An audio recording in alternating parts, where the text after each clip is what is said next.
யூதா 1வது அதிகாரம் அதனுடைய 20வது வசனத்துல என்ன சொல்லப்பட்டிருக்கிறது? நீங்களோ பிரியமானவர்களே உங்கள் மகா பரிசுத்தமான விசுவாசத்தின் மேல். இந்த வேர்டை கவனிச்சீங்களா?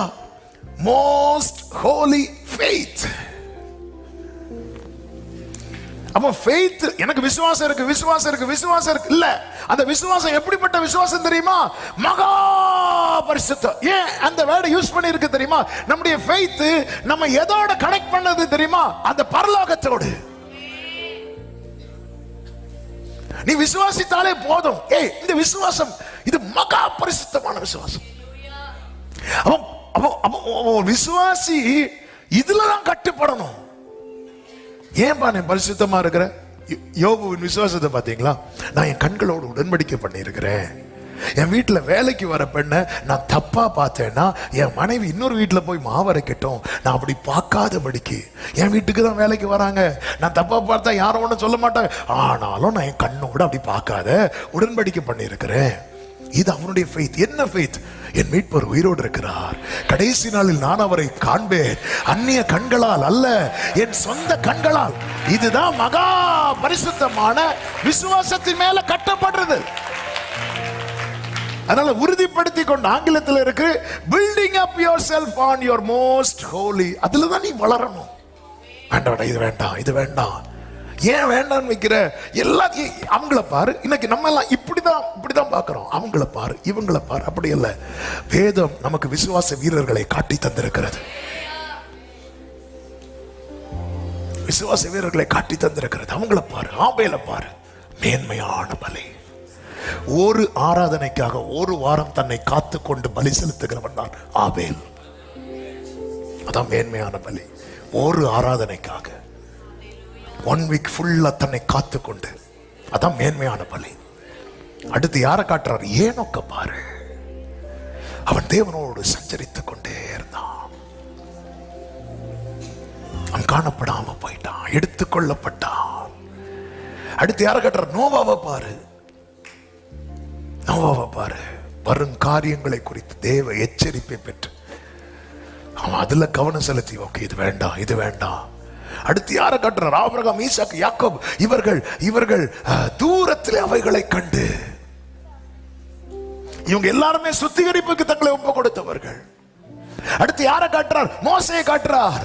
என்ன அநித்தியமான பாவ சந்தோஷங்களை அனுபவிக்கிறதை பார்க்கிலும் தேவ பிள்ளைகளோட துன்பத்தை அனுபவிக்கிறதை தெரிந்து கொண்டு இப்படி காட்டி, இவர்கள் எல்லாம் நற்சாட்சி பெற்றும் வாக்கு தத்தத்தை அடையல, வெயிட்டிங்ல இருக்கிறாங்க.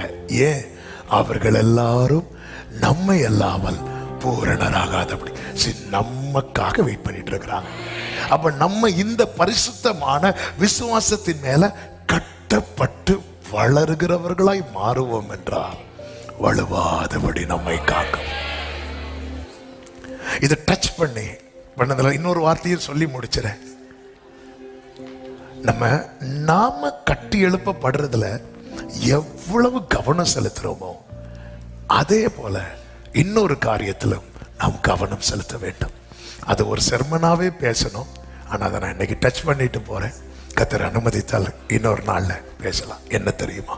அதுதான் இங்கே 22 சொல்லப்பட்டிருக்கிறது. அல்லாமலும் நீங்கள் பகுத்தறிவுள்ளவர்களா இருந்து, அடுத்த வார்த்தையை எல்லாரும் சேர்ந்து வாசிக்கலாமா? சிலருக்கு இரக்கம் பாராட்டி சிலரை அக்கினியிலிருந்து இழுத்து விட்டு. ஒரு ஆமேன் சொல்லுங்க பார்க்கலாம். சிலரையாவது நான் என்னை அக்கினி நின்று அவர் இழுத்துட்டாரு. நாளைக்கு நான் மகிமையில போய் நிக்கிற நிலைமை வரும்போது நான் ஆண்டவர் நீ பெரிய கூட்டம் அப்படி நான் கேட்கல. சிலரையாவது இந்த சத்தத்தை கேட்கிற பிள்ளைங்கள், வாலிபர்கள், பெரியவர்கள், முதியவர்கள், ஆன்லைன்ல எல்லாருக்கும் சொல்றேன், நாளைக்கு நம்ம அவரை போய் ஃபேஸ் பண்ணும் போது அவர் நம்மை பார்த்து விட்டு நம்ம பின்னாடி பார்ப்பார். எதுக்கு பின்னாடி பார்க்கிறார்? எத்தனை பேரை கூட்டிட்டு வந்திருக்கிறோம். அதனாலதான் பவுல் சொல்றாரு, சுவிசேஷம் என் மேல் விழுந்த கடமை, அதை நான் செய்யலைன்னா எனக்கு ஐயோ. இந்த வசனத்தை எல்லாரும் வீட்டில் எழுதி போட்டா நல்லா இருக்கும். நம்ம எழுதி போடுற வசனங்கள்லாம் நமக்கு தெரியும். இதை நான் செய்யலைன்னா எனக்கு ஐயோ. ரோமருக்கு எழுதும் போது சொல்றார், ஆமென். ரோமர் 1வது அதிகாரம் அதனுடைய 15வது வசனத்துல, என்னால் என்ற மட்டும் சுவிசேஷத்தை பிரசங்கிக்க விரும்புகிறேன். ரோமர் 15:15 சொல்றாரு. இந்த வேர்டை வாசிக்கலாம், இந்த வேர்டை கவனிக்கணும் எல்லாரும். அப்படி இருந்தும் சகோதரரே, வாசிங்க.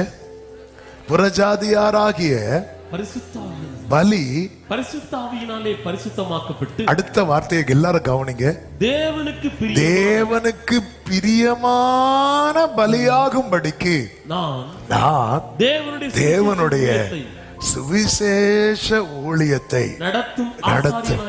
கைகளை உயர்த்தி ஒரு ஆமென் சொல்லுங்க. தேவனுக்கு பிரியமான பலியாக விரும்புறீங்களா?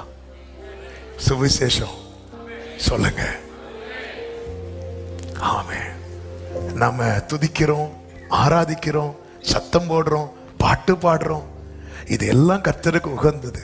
ஆனா இதை விட அவருக்கு ரொம்ப பிரியமான பலி என்ன தெரியுமா? நான் இன்னொரு ஆள்கிட்ட போய் இயேசுவை சொல்லுவது. ஆண்டவர் அந்த வாய்ப்புகளை நமக்கு ஏற்படுத்தி தரும்போது, நம்ம கிட்ட ஒருத்தங்க பேச்சு கொடுக்கும் போது, அவர் நல்லவர், அவர் நமக்காக மரித்தார். நீங்க இயேசுவை பாருங்க, அவர்கிட்ட கேளுங்க. நீங்க விசுவாசித்து கேட்டீங்கன்னா கண்டிப்பா உங்களுக்கு ஏதோ நம்ம ருசித்ததை, நம்ம அனுபவிச்சதை. அவர் பிறவி குருடன் சொன்ன காஸ்பல் என்ன தெரியுமா? எனக்கு வேற ஒண்ணும் தெரியாது, நான் இதுவரை காணல, இப்ப நான் காண்கிறேன். என்ன காஸ்பலுங்க இது? இதுவரை எனக்கு கண்ணு தெரியல. ரட்சிக்கப்பட்ட தேவ பிள்ளை சொல்ல, இதுவரை நான் இருள்ல இருந்தேன், இப்ப நான் வெளிச்சத்துல இருக்கிறேன். இது சொன்னதுனால அவனை யாரும் கொண்டாடல, அவனை புறம்பே தள்ளினாங்க. ஆனா புறம்பே தள்ளினதை யார் கேள்விப்பட்டா தெரியுமா? இயேசு கேள்விப்பட்டார். அதனாலதான் சமயம் வாய்த்தாலும் வாய்க்காவிட்டாலும் சுவிசேஷம் ரட்சிக்கப்பட்ட, அக்கினி நின்று தப்புவிக்கப்பட்ட அவரால் நம்ம இழுக்கப்பட்டிருக்கிறோம். நம் மூலம் சிலர் இழுக்கப்படட்டுமே. ரட்சிப்பு கர்த்தருடையது. படிக்கிற காலேஜ் படிக்கிற பிள்ளைங்களுக்கு சொல்றேன், ஆமென். உங்க ஃப்ரெண்ட்ஸுக்கு நீங்க சுவிசேஷம் சொல்லணும். அப்படி சொல்லணும்னா உங்களுடைய கேரக்டர் சேஞ்ச் ஆகணும். நீங்களே கட்டடிச்சுட்டு கர்த்தர் உன்னை வாலாக்காமல் தலையாக்க தள்ளி போமா. இன்னைக்கு ஏன் சொல்ல முடியலன்னா நம்ம எதுலயோ மாட்டிட்டு இருக்கிறோம். ஆமா, எங்க இருக்கிற வாலிபர்கள், வேலை பார்க்கிறவங்க, பெரியவங்க, எத்தனை ஃபங்க்ஷன் போகும்போது நம்ம கிட்டே இருந்து தேவையில்லாம நிறைய பேசிட்டே இருப்பாங்க பாருங்க. அவங்க கிட்ட ஆண்டவரை பத்தி 2 வார்த்தை, நாளைக்கு வெறும் கையா அவட்ட போய் நிக்க முடியாது, காலம் ஏறே செல்லும் முன்னே பிராணநாதன் வந்திடுமே, சோர தந்து வீண்டெடுத்தோன் கணக்கன்னு சோதிக்குமேன்னு ஒரு பாடலை நம்ம பாடுவோம். ஆண்டவர் வந்து நாளைக்கு வந்து எங்க அப்படி கேட்பார். என்ன ஆண்டவரே எங்க? நான் உனக்கு கிருபையை கொடுத்தது நீ நிக்க மட்டும் இல்ல. பவுல் சொல்லுவார், இந்த வசனம் வாசித்து செபிக்கலாம். எபேசியர் 3வது அதிகாரம் அதனுடைய 2வது வசனம்.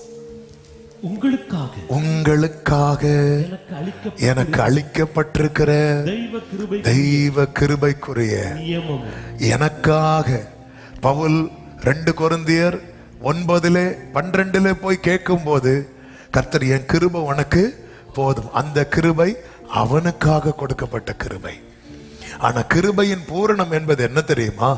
அது எனக்காக மட்டும் கொடுக்கப்படல, என் மூலமாய் வேறு சிலருக்காக.